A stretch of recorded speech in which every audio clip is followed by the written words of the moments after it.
India ने जितनी मईशत अपनी एक उसका साइज बड़ा किया है, जितना वो बाकी ममालिक के लिए, दुनिया के लिए इस खित्ते में सबसे इम्पॉर्टेंट कंट्री बन चुका है, और जो उसको मुख्तलिफ आलमी मामलात के तनाजुर में अहमियत उसको मिलती है, तो ये जो उसने अपना एक गेन किया है वो एक अपनी जगह है। Don't think of it as India Pakistan, think of it as India terroristan, you will then appreciate it. और वो टेप्स पूरी दुनिया सुन ली है। और पाकिस्तान को ईयू प्रेसिडेंट के सामने कहना कि ये टेररिस्तान है, this is not Pakistan. What is this?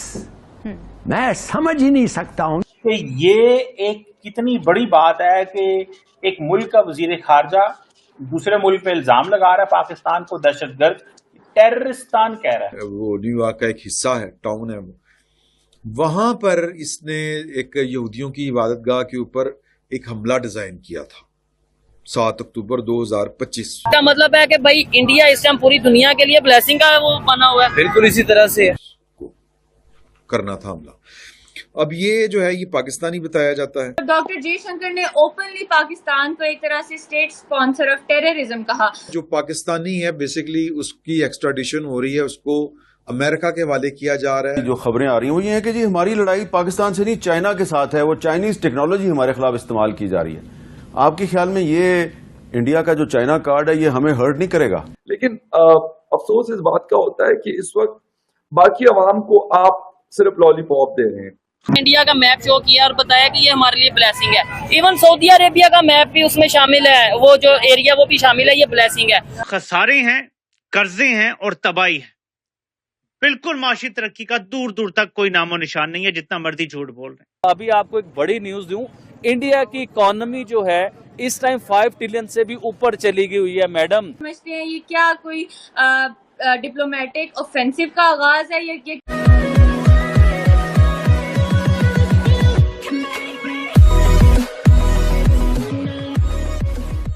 नमस्कार दोस्तों, अब जयशंकर साहब का कुछ अलग ही चल रहा है। जयशंकर साहब जो है प्रधानमंत्री मोदी के बाद सबसे फेमस, इंटरनेशनली अगर आप देखो तो सबसे फेमस वही है।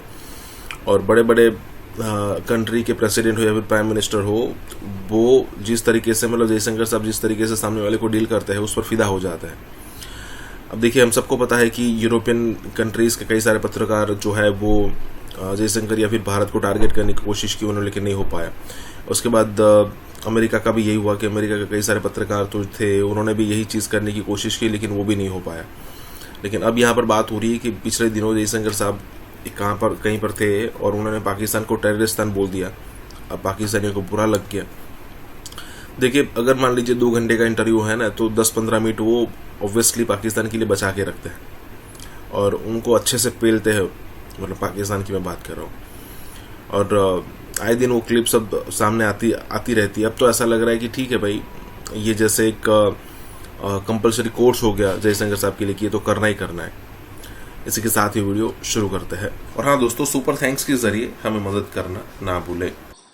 जैसे आपने देखा कि डॉक्टर जयशंकर ने वहां पर बात की, तो डॉक्टर जयशंकर ने ओपनली पाकिस्तान को एक तरह से स्टेट स्पॉन्सर ऑफ टेररिज्म कहा। तो आप क्या समझते हैं, ये क्या कोई डिप्लोमेटिक ऑफेंसिव का आगाज है? ये क्या है?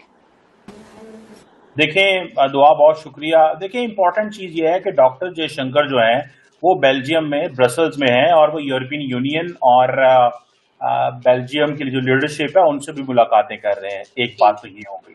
दूसरी बात इसमें थोड़ी सी ये समझनी है कि डॉक्टर जयशंकर ने इस तरह की बातें पहले कभी नहीं की जिस तरह की बातें वो कर रहे हैं।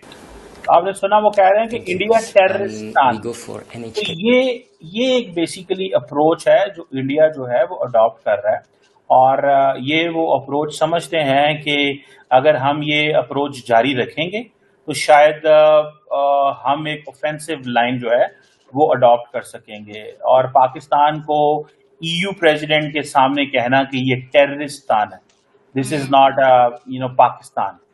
आपका क्या ख्याल है, अगर ये टेररिस्तान है तो पाकिस्तान के साथ क्यों नहीं डिप्लोमेटिक ताल्लुकात खत्म कर देते? ये आप देखें कि ये एक कितनी बड़ी बात है कि एक मुल्क का वजीर खारजा दूसरे मुल्क पे इल्जाम लगा रहा है पाकिस्तान को दहशतगर्द, टेररिस्तान कह रहा है। डॉक्टर जयशंकर को ये लफ्ज ईयू यूरोपियन यूनियन के साथ अपनी इस कन्वर्सेशन में बोलना पड़ गया, तो इससे अब ये जो ईयू की टॉप डिप्लोमेट है, काजा कालस इनका नाम है, ये क्या सोचती होंगी कि why doctor Jaishankar has to do this? So this is not India Pakistan, this is India terroristan. So Pakistan, आपको पता है एक चीज बार बार कहता है, India does not accept Pakistan as a state. India Pakistan को एज ए स्टेट मानता ही नहीं है। इंडिया नहीं कहता कि पाकिस्तान एक स्टेट है, इंडिया कहता है कि नहीं, इनकी कोई औकात नहीं है। अब आते हैं मेन मुद्दे के ऊपर, टॉपिक के ऊपर अब आते हैं। सबसे पहले भारत की नजर पड़ी, क्योंकि भारत जो है ना इंटेलिजेंट में बहुत आगे जा रहा है, टेक्नोलॉजी में भारत पूरी दुनिया में आगे जा रहा है, और ये बात सच भी है। इसमें कई बार हम लोग डरते हैं ये बात करते हुए, इसी से आते हैं हम लोग ये बात करते हुए कि भारत को हम अच्छा कह देंगे तो पता नहीं क्या हो जाएगा। बड़े लोगों ने ये कोशिश की आके मेरे ऊपर हमला करने की भी कोशिश की, या मेरे लोगों ने आके मुझे गद्दार कहना भी शुरू किया, लेकिन इसका मकसद ये नहीं कि हम लोग डर गए। और जिस तरह मैं ये बात कर रहा हूँ, मतलब वीडियो बना रहा हूँ, तो मुझे कोई ऑफिशियल आदमी ने कभी आके इस तरह वीडियो में टोका नहीं है, रोका नहीं है। जो सच है वो मैं आपको बता रहा हूँ। अच्छा, अब आते हैं टिकटॉक के ऊपर। इंडिया ने बड़ी सख्ती से टिकटॉक को बैन किया, और उन्होंने ऐसा बैन किया कि पूरे भारत में पिछले कई सालों से आपको टिकटॉक का नामो निशान नजर नहीं आएगा। अच्छा, यूएसए की अब बात करते हैं, अमेरिका की।